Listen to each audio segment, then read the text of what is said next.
ABS-CBN may matitinding pasabog pagpasok ng 2026. Isang taon ng malalaking collaboration, bagong muka at sunod-sunod na proyekto habang papalapit ang 2026.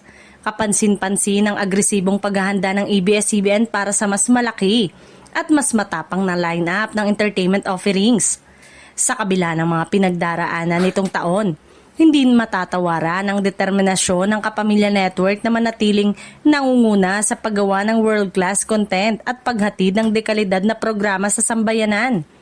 Dito na papasok ang mga pasabog na unti-unti nang naririnig sa industriya. Una sa listahan, ang sunod-sunod na collaboration ng ABS-CBN. Hindi lang sa mga lokal na production house kundi maging sa international partners. Layunin nitong palawakin pa ang abot ng mga Pilipinong kwento sa global stage. Bagay na matagal nang pinaghahandaan ng network. Ilan sa mga proyekto ay nasa production stage na, habang ang iba ay nakatakdang i-announce sa unang quarter ng 2026.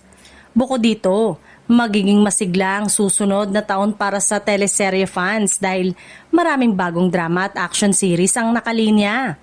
Ilan sa mga ito ay pagbibidahan ng A-lister Kapamilya stars. Samantalang ang iba naman ay magbabalik ng iconic pairings at bagong leading men at women. Maging ang reality at talent shows ay inaasahang magkakaroon ng panibagong season o mas pina-innovate na format. Hindi rin matatawaran ang paglawak ng Kapamilya talent pool. Usap-usapan na ang paglipat ng ilang kilalang kapuso stars na makakatrabaho ng ABS-CBN sa nalalapit na mga proyekto. Inaasang magbibigay ito ng panibagong kulay at excitement sa 2026 lineup. Isang bagay na inaabangan ng mga fans ng dalawang network. Samantala, posibleng magbalik din ang ilang classic Kapamilya programs na minahal ng fans noon. May mga format na in-update at mas pinaganda para sa modernong audience. Kaya't inaasang magiging hit ang kanilang comeback. Higit sa lahat, mas paiigtingin pa ng ABS-CBN ang kanilang digital expansion, partikular sa YouTube, iWantTFC at iba pang global streaming platform.